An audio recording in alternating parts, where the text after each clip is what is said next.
Curi 100 tabung LPG di 15 lokasi, penjual mie di Ngawi ditangkap oleh polisi.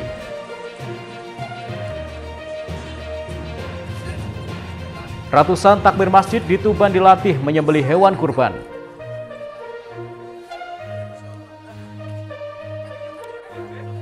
Assalamualaikum warahmatullahi wabarakatuh, pemirsa JTV Bojonegoro. Senang sekali saya Semi Ramadan kembali hadir menjumpai Anda di program Sketsa Bengawan untuk edisi hari ini. Selain dua informasi utama tadi, kami juga masih memiliki informasi dan juga berita menarik lainnya dari Bojonegoro dan sekitarnya. Pemirsa, mari kita ikuti Sketsa Bengawan selengkapnya.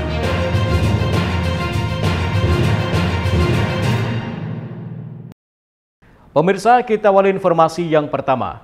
Seorang remaja penjual mie ayam diamankan oleh petugas Satreskrim Polres Ngawi. Pelaku berusia remaja tersebut diamankan karena telah melakukan pencurian seratusan tabung LPG ukuran 3 kg di 15 lokasi yang berbeda. Satreskrim Polres Ngawi mengamankan pelaku pencurian tabung LPG yang telah beraksi di 15 lokasi. Pelaku diketahui bernama YGA, 18 tahun, warga desa Kenongorejo, Kecamatan Beringin, Kabupaten Ngawi. Kasat Reskrim Polres Ngawi AKP Joshua Peter Krisnawan menjelaskan, saat menjalankan aksinya pelaku kerap mengambil LPG yang biasa berada di depan toko kelontong. Pelaku menjalankan aksinya di 15 lokasi berbeda yang mayoritas berada di wilayah Kecamatan Beringin. Secara keseluruhan, kurang lebih ada 100 tabung yang telah diambil oleh pelaku dan selanjutnya dijual kepada penadah. Penangkapan pelaku mendasar pada hasil tracking rekaman CCTV dari salah satu toko. Oleh petugas, pelaku diamankan saat berjualan mie ayam. Dalam operasi Sikat Semeru ini, tim Tiger Polres Ngawi, bagian dari Satreskrim Polres Ngawi telah berhasil mengamankan para pelaku yang terlibat dalam pencurian tabung LPG melon berbobot 3 kg. Jadi kita amankan berdasarkan rekaman CCTV. Kita melakukan tracking terhadap yang bersangkutan dan saat itu yang bersangkutan sedang berada di Kabupaten Ngawi. Pada saat kita amankan, yang bersangkutan sedang berjualan mie. Lalu dengan sergap tim Tiger Polres Ngawi mengamankan dan menginterogasi yang bersangkutan. Dari keterangannya tersebut, kemudian kita dapatkan bahwa yang bersangkutan telah menjual barang-barang yang berhasil dia curi kepada penadah, dan kita telah berhasil mengamankan sebanyak 26 tabung LPG berbobot 3 kg. Dari hasil pemeriksaan sementara ini diketahui yang bersangkutan telah melakukan aksinya di sebanyak 15 TKP yang terkonsentrasi pada Kecamatan Beringin. Namun tidak menutup kemungkinan hasil pemeriksaan nanti bisa berkembang, mungkin ada TKP-TKP lain yang akan terungkap. Dalam kasus tersebut, polisi juga mengamankan sebanyak 26 barang bukti tabung LPG ukuran 3 kg. Hingga kini pihak kepolisian juga masih melakukan pendalaman terkait kasus pencurian LPG tersebut. Ito Wahyu, JTV Ngawi. Sementara itu, sebuah handphone milik warga di Kabupaten Tuban jatuh di selokan saat jogging. Pemilik terpaksa meminta bantuan petugas pemadam kebakaran lantaran selokan tertutup besi besar. Setelah melakukan berbagai upaya, handphone akhirnya berhasil diambil menggunakan penjepit ular. Handphone milik Fafian Zaidan, warga Kecamatan Palang, Kabupaten Tuban jatuh ke selokan saat melakukan jogging di Jalan Latsari, Kelurahan Latsari, Kabupaten Tuban pada Kamis malam. Handphone tersebut masuk ke saluran air yang tertutup grill bahan cor dengan kedalaman 1 meter. Merasa kesulitan, yang bersangkutan langsung meminta bantuan petugas Satpol PP dan pemadam kebakaran Kabupaten Tuban. Proses evakuasi berlangsung dramatis. Minimnya peralatan memaksa petugas mengambil handphone menggunakan penjepit ular. Setelah berusaha selama beberapa menit, handphone tersebut akhirnya bisa diangkat oleh petugas dan langsung diberikan kepada pemiliknya. Kasatpol PP dan Damkar Tuban Gunadi mengatakan petugas sudah 2 kali mendapatkan permintaan bantuan pengambilan handphone yang jatuh ke selokan. Sebelumnya kejadian serupa juga dialami warga di kawasan Gor Rangga Jaya, Anoraga Tuban. Ini sedang jalan-jalan jogging, ternyata HP-nya jatuh di trotoar yang itu tertutup besi. Sehingga mereka yang bersangkutan tidak bisa ngambil. Akhirnya laporan ke kami, kemudian petugas kami mendatangi lokasi. dan alhamdulillah dengan cara diambil pakai penjepit ular, ternyata penjepit ular itu tidak hanya untuk evakuasi ular, ternyata juga bisa dimanfaatkan evakuasi HP. Dan ini kejadian yang kedua ya. Jadi sebelumnya kan juga ada warga masyarakat yang sedang nyantai di gor, kemudian HP-nya jatuh di trotoar, itu juga minta tolong petugas damkar untuk evakuasi. Alhamdulillah kalau kehadiran kami itu bisa bermanfaat bagi masyarakat luas. Sekedar diketahui, Damkar Tuban melakukan penanganan kebakaran hingga evakuasi binatang buas. Selain itu, damkar setempat juga melayani pelepasan cincin serta bantuan lainnya. Ziki Muhammad, Husni Mubarak, CTV, Tuban. Pemirsa, dalam rangka mengurangi resiko bencana, Badan Penanggulangan Bencana Daerah Kabupaten Bojonegoro membentuk Desa Tanggap Bencana atau Destana di Desa Pagerwesi, Kecamatan Trucuk. Hal ini dilakukan untuk membentuk masyarakat setempat agar tangguh terhadap bencana dan memiliki kemampuan mandiri untuk beradaptasi di daerah yang rawan bencana. Pemerintah Kabupaten Bojonegoro melalui Badan Penanggulangan Bencana Daerah atau BPBD Kabupaten Bojonegoro membentuk Desa Tanggap Bencana atau Destana di Desa Pagerwesi, Kecamatan Trucuk. Kegiatan yang berlangsung selama 3 hari ini turut serta melibatkan elemen masyarakat, baik PKK, Linmas, Karang Taruna, serta BPD sebagai peserta Desa Tangguh Bencana. Pada kegiatan Desa Tangguh Bencana ini, para peserta dibekali pelatihan berupa pengkajian resiko bencana, baik itu mengenali bencana, memperingatkan ancaman, mengenali tanda-tanda bencana, mengenali rentanan bencana, serta memetakan wilayah yang rawan bencana. Para peserta terlihat antusias untuk mengikuti materi serta arahan yang disampaikan oleh fasilitator dari Ketua Forum Pengurangan Resiko Bencana Daerah Jawa Timur. Ketua Forum Pengurangan Bencana Daerah Jawa Timur, Catur Sudarmanto, mengatakan tujuan pembentukan Desa Tangguh Bencana untuk membentuk masyarakat yang tangguh bencana yang memiliki kemampuan mandiri untuk bisa beradaptasi di daerah yang rawan bencana, serta memulihkan diri dengan segera dari dampak bencana yang merugikan.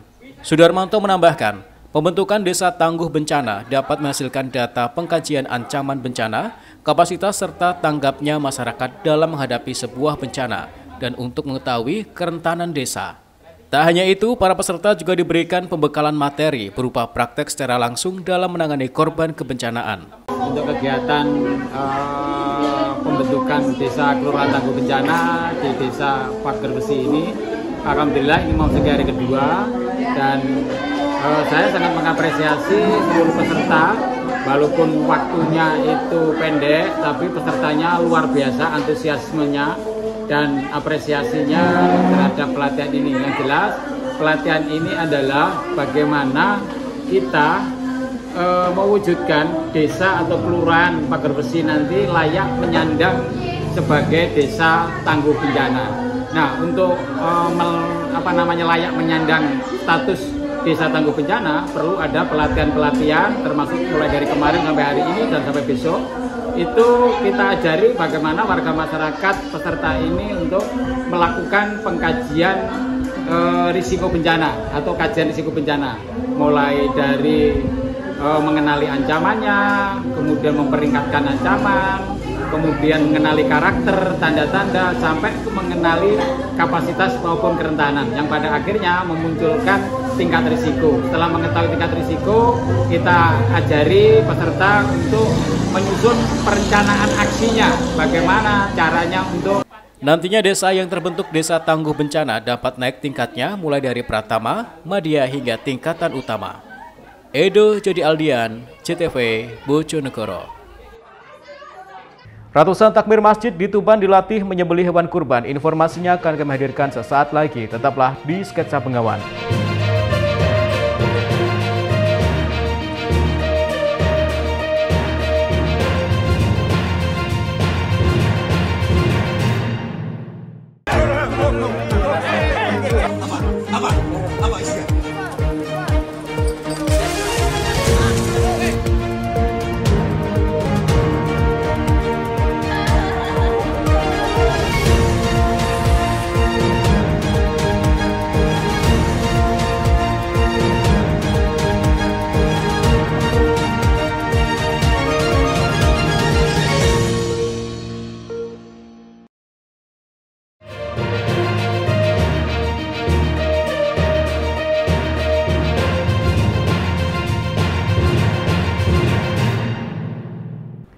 Pemirsa, terima kasih Anda masih di Sketsa Bengawan.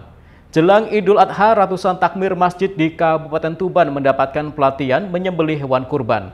Tak hanya diajari teknik menyembelih hewan secara syar'i, peserta juga dibekali cara memotong daging serta pengemasannya. Harapannya masjid-masjid memiliki juru sembelih terlatih, sehingga pelaksanaan Idul Adha dapat menghasilkan daging yang halal dan berkualitas. Beginilah suasana pelatihan juru sembelih halal atau juleha di Rumah Potong Hewan Rumaninsia, Kabupaten Tuban. Pelatihan gratis yang digelar Dinas Peternakan setempat ini diikuti sebanyak 400 orang panitia Idul Adha, perwakilan dari 50 masjid. Setelah mendapat pemaparan teori teknik penyembelihan secara syar'i, para peserta diajak praktik langsung terhadap hewan hidup, yaitu sapi dan kambing.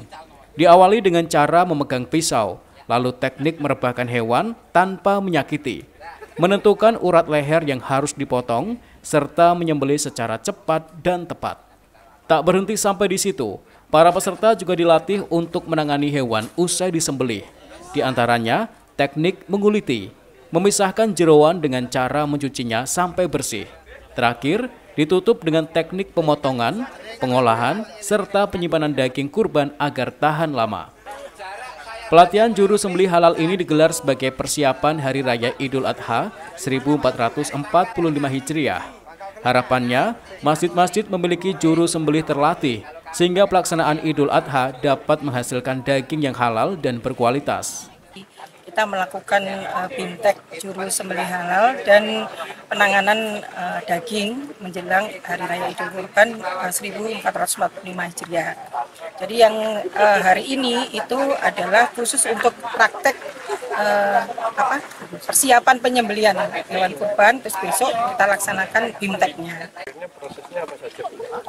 Jadi kita praktek ini itu mulai dari persiapan ternak kurbannya ya. Jadi tadi pengamatan dari ternak yang akan dilakukan penyembelihan sampai di proses penyembelihannya. Diikuti berapa orang, dari mana saja? Ya, jadi pesertanya ini sejumlah 400 orang ya.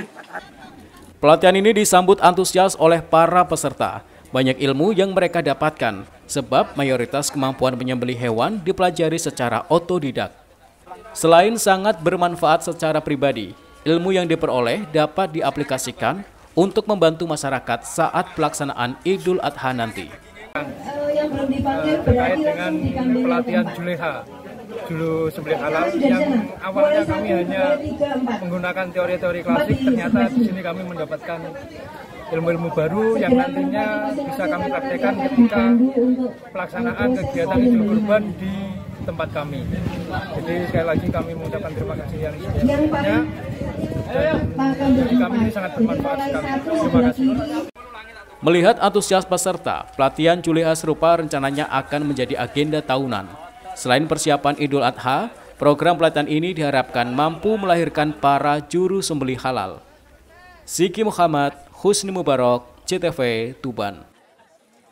Sementara itu mendekati perayaan Idul Adha, peternakan sapi di Kabupaten Tuban kebanjiran pesanan hewan kurban.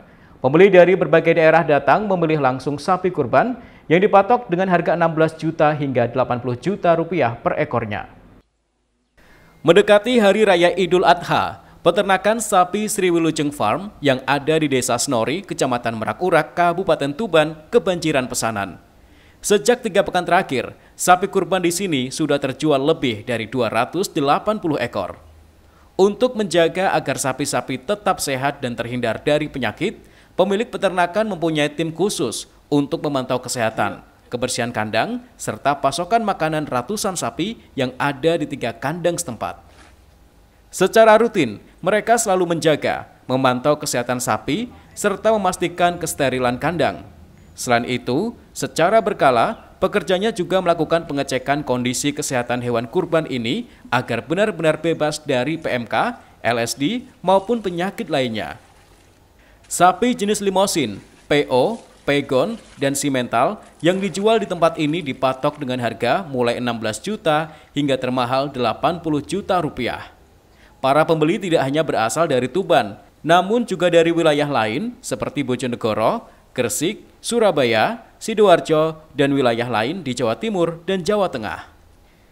Selain harganya yang terjangkau dan banyak pilihan, para pembeli mengaku lebih memilih membeli sapi kurban di sini lantaran gratis biaya perawatan, pengiriman, dan penjual juga menggaransi kondisi kesehatan hewan kurban yang mereka beli.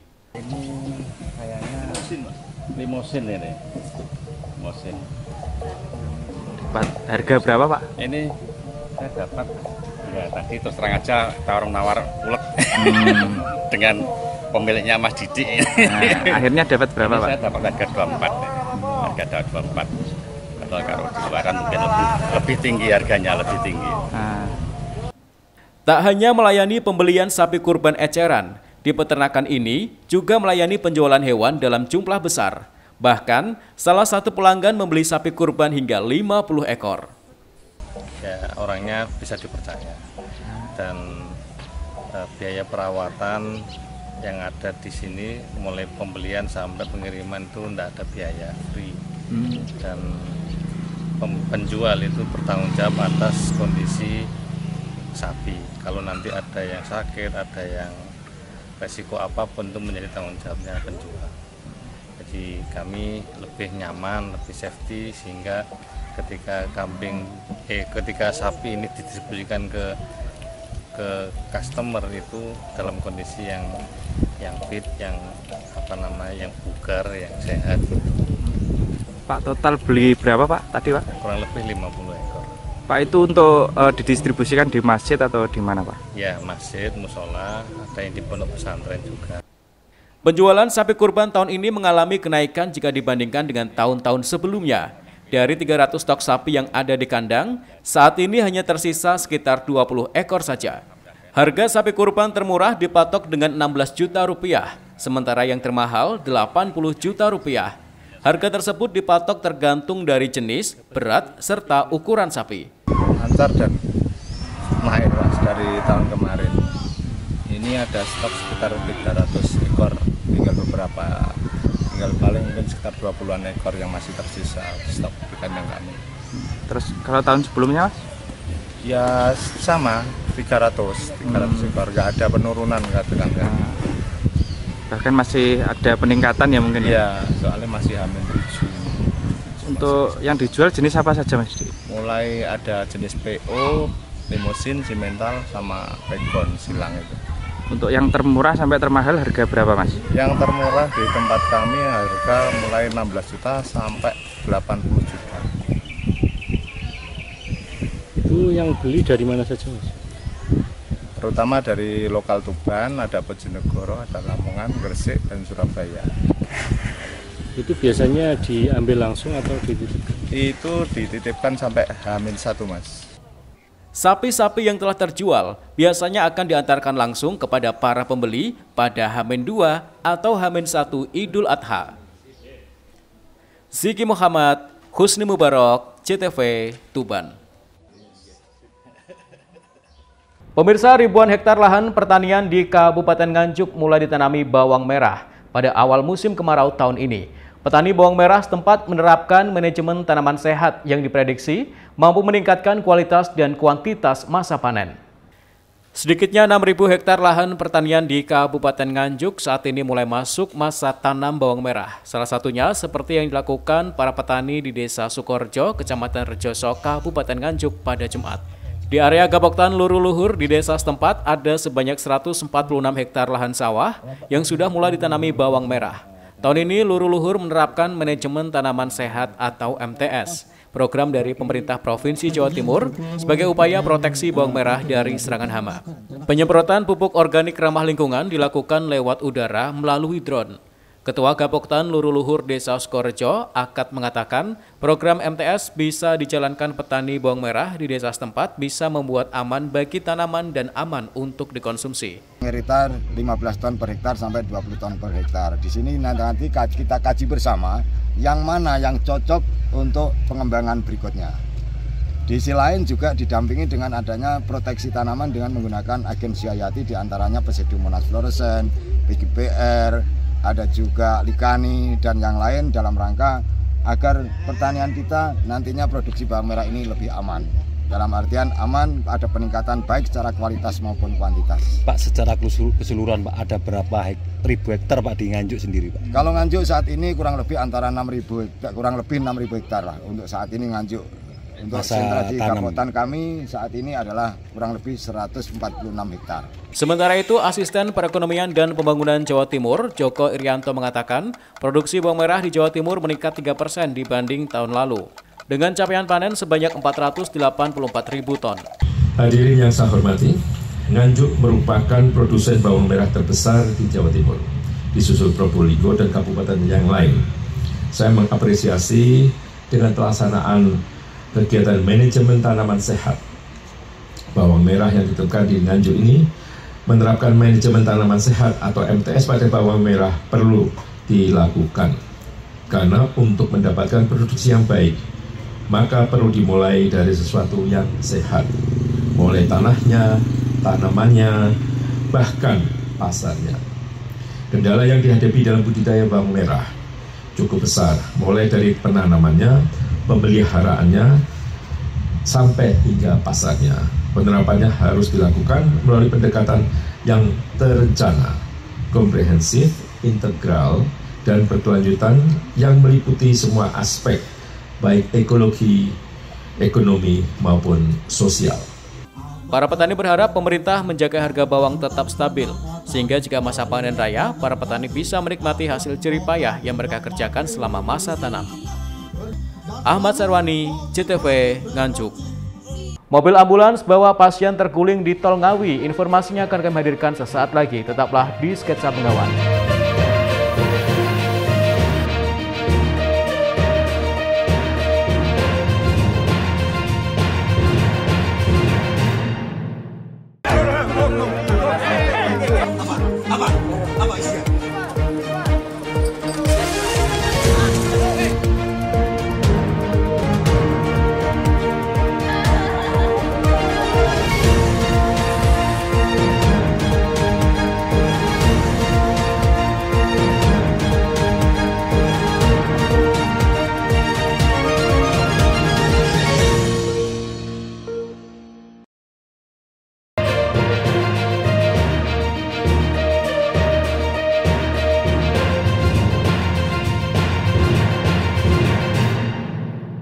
Pemirsa, terima kasih Anda masih di Sketsa Bengawan. Mobil ambulan yang tengah membawa pasien rujukan terguling di ruas Tol Ngawi. Diduga ambulan tersebut mengalami selip ban pasca hujan mengguyur wilayah setempat. 4 orang, 1 diantaranya bayi, mengalami luka dan dilarikan ke Rumah Sakit Widodo Ngawi. Mobil ambulans milik Rumah Sakit Umum Daerah Dr. R. Suprapto Cepu, Kabupaten Blora, Jawa Tengah, mengalami selip dan terguling di ruas Tol Solo Ngawi, kilometer 573B, Desa Gemarang, Kecamatan Kedunggalar, Kabupaten Ngawi pada Rabu malam. Bagian depan dan belakang mobil ambulans ringsek. Kerasnya benturan membuat 4 orang, 1 diantaranya adalah seorang bayi, mengalami luka. Kecelakaan ini bermula saat ambulans yang dikemudikan oleh Andika Artadinata, 28 tahun, warga Desa Baluan, Kecamatan Cepu, Kabupaten Blora, melaju dari arah Ngawi menuju Solo, membawa 2 perawat dan pasien atas nama Komsatun 41 tahun, serta bayinya yang baru berusia 2 hari. Sesampainya di lokasi kejadian, diduga ambulans mengalami selip ban pasca hujan mengguyur kawasan setempat. Akibatnya, ambulan oleng ke kiri dan masuk ke parit. Selanjutnya, ambulan juga terguling. Kelima korban yang terdiri dari 4 orang penumpang dan seorang sopir mengalami luka-luka, sehingga langsung dilarikan ke Rumah Sakit Widodo Ngawi untuk mendapatkan pertolongan medis. Terus oleng gitu aja. Terus soalnya kayak ngindarin mobil itu loh. Kayak mobil mau ikut nyelip, terus saya ikut nyelip, saya ngerem aja gitu. Terus oleng. Dari mana mau kemana itu? Dari Ngawi mau ke Rumah Sakit Muardi Solo. Dari Cepu mau ke Rumah Sakit Muardi Solo. Bawa pasien apa itu? Pasien bayi, Mas. Ada berapa penumpang Mas di dalam?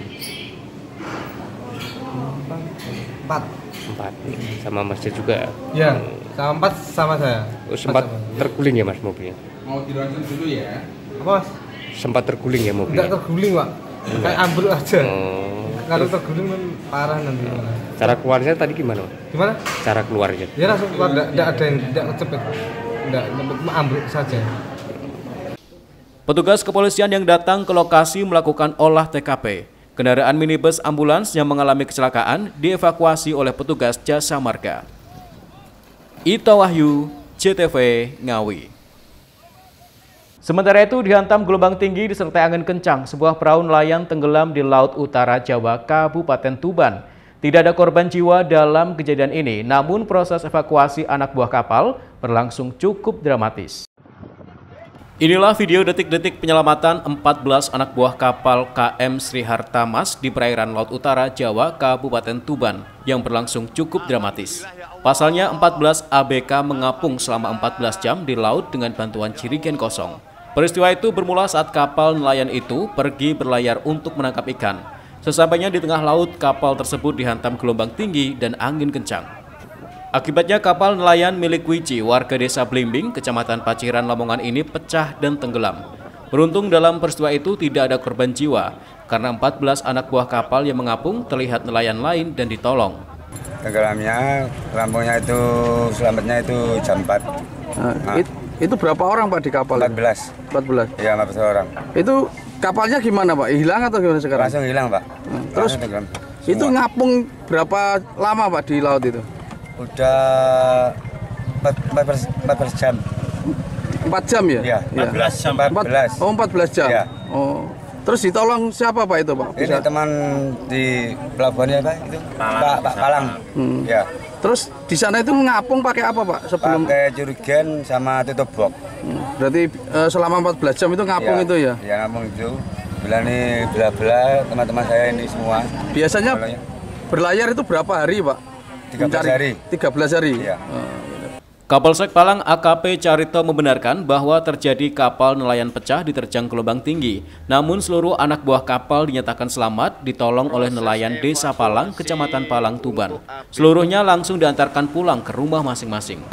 Mendapat laporan dari warga bahwa ada nelayan Palang mengevakuasi warga Blimbing yang kapalnya pecah di perairan Laut Jawa. Peristiwanya tenggelamnya kapal terjadi pada pukul 2 dini hari, tapi mendapat pertolongan dari nelayan itu pukul 16.00. Setelah itu dibawa ke pelabuhan TPI Palang pukul 09 pagi. Berarti ini kejadiannya kemarin malam dan ya? Iya, kemarin malam kejadian. Perjalanan saja dari jam 16 sampai jam 9 pagi baru sampai, berarti jauh dari daratannya. Berarti perkiraan hari apa nih? Hari Senin malam ini Dan? Iya, Senin malam ya. Kejadiannya. Terus itu berapa awak kapal dan yang selamat? Yang selamat, semua selamat, nggak ada yang cedera, nggak ada yang meninggal. Hanya matanya merah-merah karena lama di. Terima kasih. Sementara itu berdasarkan data dari BMKG Tuban, kondisi ombak laut di perairan Laut Utara Kabupaten Tuban sedang tinggi. Para nelayan dihimbau untuk lebih berhati-hati saat melaut. Siki Muhammad, Husni Mubarak, JTV Tuban. Pemirsa, bagi Anda pecinta kuliner tradisional, kurang lengkap rasanya jika belum berkunjung ke warung yang ada di Kabupaten Bojonegoro. Di sini menyajikan puluhan menu masakan khas desa yang disajikan dengan alas daun jati. Namun yang menjadi andalan adalah sego buahan. Seperti apa kelezatannya? Berikut liputannya. Tempat makan yang menyajikan beragam olahan tradisional ini berada di Jalan MH Tamrin, Gang Mawar, Kecamatan Bojonegoro Kota, Kabupaten Bojonegoro. Namanya Warung Sincin. Di sini ada puluhan menu kuliner khas desa yang disajikan dengan bumbu masakan Jawa yang kuat. Sejumlah menu diantaranya lele goreng sambal ale, sate daging sapi, momok tempe, garang asem, oseng-oseng cumi, sayur mangut ikan pari, serta beragam menu lain. Namun yang menjadi menu utama di warung ini adalah sego buahan, yang merupakan salah satu kuliner khas Bojonegoro. Sego buahan terdiri dari nasi putih, tumis kacang panjang, mie goreng, momok tempe, serta sate daging sapi. Dinamakan sego buahan karena menu makanan tersebut biasanya disajikan saat momen hajatan. Tidak hanya itu, tempat untuk menyajikan juga terbuat dari kuali, serta daun jati sebagai alas maupun untuk membungkus makanan, sehingga menambah kesedapan tersendiri. Mbak, ini tadi pesen apa aja, Mbak? Hari ini saya pesen nasi buahan sama sate dagingnya, terus ada lele ale, ini juga spesial di sini, sama ada cumi-cumi, oseng cumi dan garang asem. Sudah lama langganan di warung ini, Kak? Sudah, karena favorit saya itu sego buahannya, karena paling suka sama sate dagingnya. Untuk harganya pun cukup nyaman di kantong. Rata-rata mulai dari 7.000 hingga belasan ribu rupiah per porsinya. Warung ini selalu ramai dikunjungi warga, terutama saat jam makan siang. Baik yang beli langsung dimakan di tempat ataupun dibungkus menggunakan jasa ojek online. Warung ini sudah berdiri sejak tahun 2016, namun kini sudah pindah tempat yang baru dari sebelumnya berada di pinggir Sungai Bengawan Solo. Sudah ada sejak kapan? Dari 2016. 2016. Lokasinya di mana ini? Jalan MH Tamrin, Gang Mawar, masuk sedikit kira-kira 100 meter. Untuk ciri khas masakannya sendiri gimana? Masakan kita menunjukkan masakan tradisional, yang kita tonjolkan masakan desa, nasi buah. Itu ikonnya Bojonegoro, ikonnya warung Sincin juga, nasi buah sama garang asem ayam. Bagaimana? Anda tertarik untuk mencicipinya? Samsul Alim, JTV, Bojonegoro. Pemirsa, informasi tadi sekaligus mengakhiri sketsa Bengawan untuk edisi hari ini. Jangan lupa Jangan lupa follow akun sosial media kami di bawah ini. Kirimkan kritik dan saran Anda ke alamat email kami jtv.bojonegoro@jtv.co.id. Terima kasih atas kebersamaan Anda. Saya Semi Ramadan bersama kerabat kerja bertugas pamit dari hadapan Anda. Wassalamualaikum warahmatullahi wabarakatuh. Salam JTV Bojonegoro.